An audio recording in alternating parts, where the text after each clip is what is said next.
मैं ये कहना चाह रही हूँ कि महिलाएं खेतों में किसानों के साथ कंधे से कंधा मिलाकर काम करती हैं। सड़कों पर भी हम बराबर बैठे हुए थे, तो मैंने कहा कि भूख हड़ताल में हमारे किसान भाई अकेले भूखे क्यों मरे, हमें भी साथ में मौका मिलना चाहिए।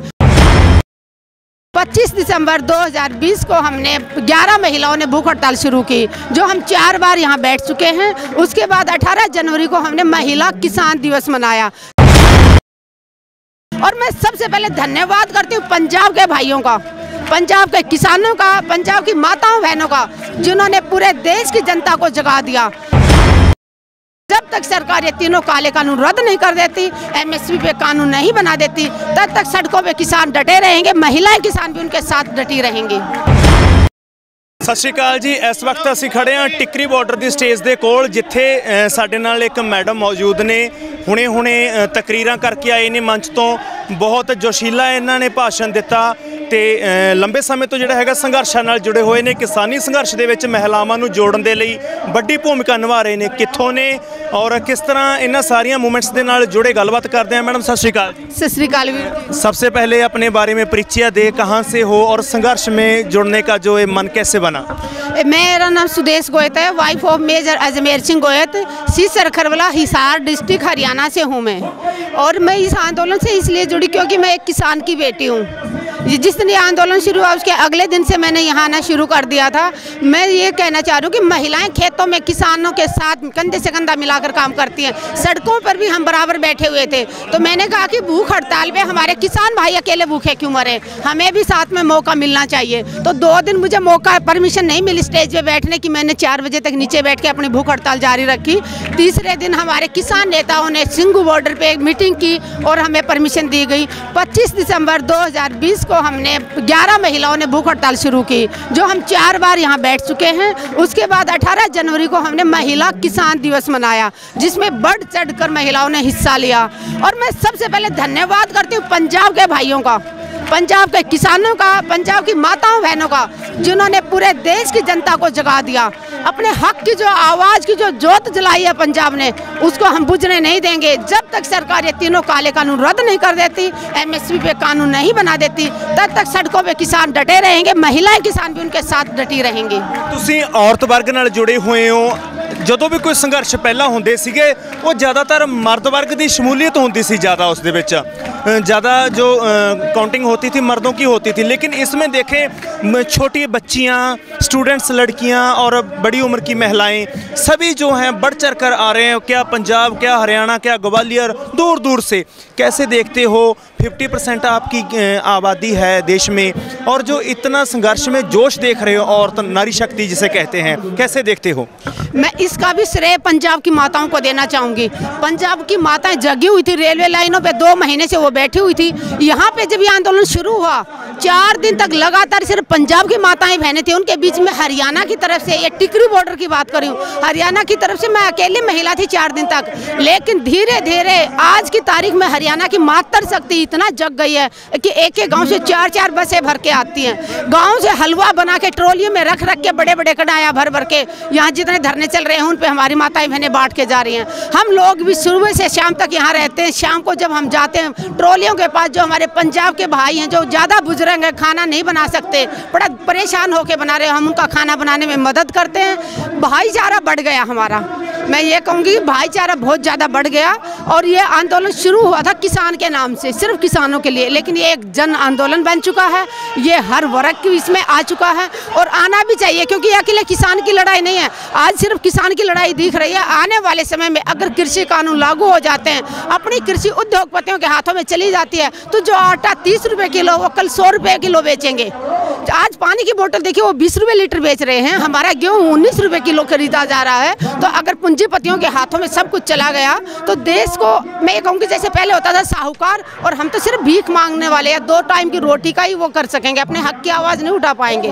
प्रधानमंत्री जो साजिश रच रहे हैं, देश की हर बड़ी बड़ी चीज़ों को, कंपनियों को, उनको प्राइवेट करते जा रहे हैं, प्राइवेट हाथों में सौंप रहे हैं। मैं ये कहूँगी कि जैसे प्राइवेट हॉस्पिटल आज हम सब इलाज नहीं करवा सकते, तो हम सरकारी हॉस्पिटल में जाते हैं। आने वाले समय में सरकारी हॉस्पिटल ही खत्म हो जाएंगे, हमारे पास प्राइवेट हॉस्पिटल का पैसा नहीं होगा तो हम तो बेइलाज रोडों पे घूमेंगे, मरेंगे, भूखमरी बढ़ेगी, गरीबी बढ़ेगी। ऐसे ही सरकारी स्कूल, हरियाणा के सरकारी स्कूल बहुत सारे बंद कर दिए खट्टर सरकार ने।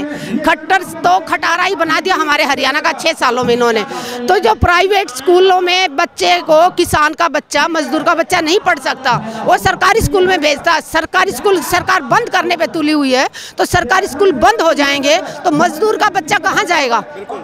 जी, अगर सरकार की कारगुजारी की बात करें सेंट्रल गवर्नमेंट, तो जब से कानून लाई है तब से लेकर अब तक 11 मीटिंग्स हो चुकी है। एक मीटिंग अमित शाह के साथ हो चुकी है।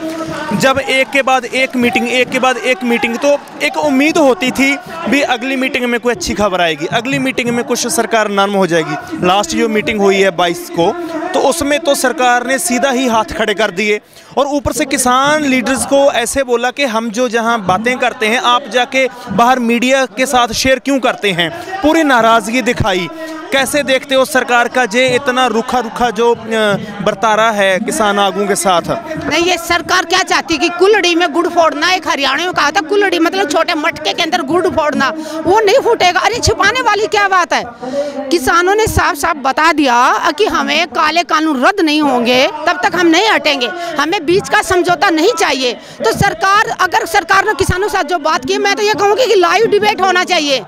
आगे से अगर किसानों की मीटिंग हो उसको लाइव रखा जाए, देश की जनता जाने कि नेता क्या बोल रहे हैं, किसानों के साथ क्या बात कर रहे हैं और टीवी पे आके क्या बोल रहे हैं। एक तरफ बोलते हैं कि हम खालिस्तानी हैं, पाकिस्तान हम आतंकवादी हैं, दूसरी तरफ हमारे लीडर को बुला के ये बात करते हैं। तो ये दो राजनीति क्यों करी है सरकार?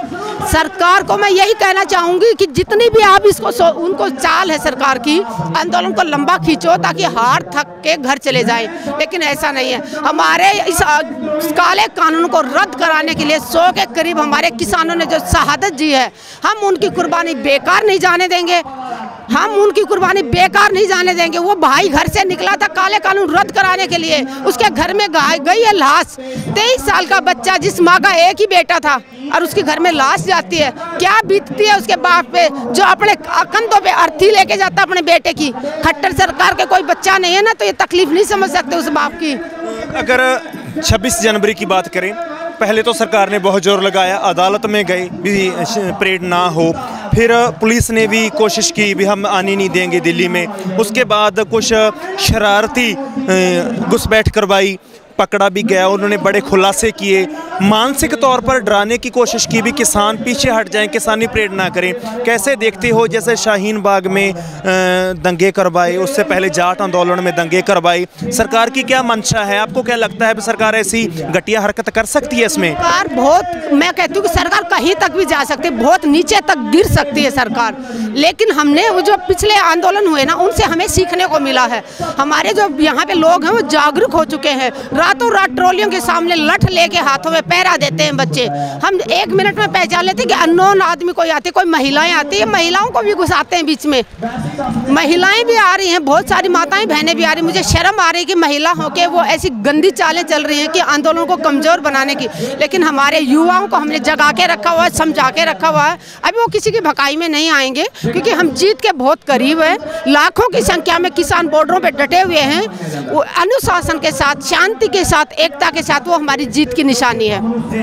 बिल्कुल, ਲੱਖਾਂ किसान मैडम कहते हैं कि बॉर्डर ते डटे हुए ने और असीं जित के आवांगे और हर संभव जित के आवांगे। एक है जी जी, जो सरकार बोलती है कि महिलाओं को, बच्चों को घर चला जाना चाहिए, प्रधानमंत्री जी नारी कोमल है, कमजोर नहीं है। हो सकता कि आपने जिससे शादी की हुई है वो कमजोर हो, लेकिन ये किसानों की बेटियां कमजोर नहीं है।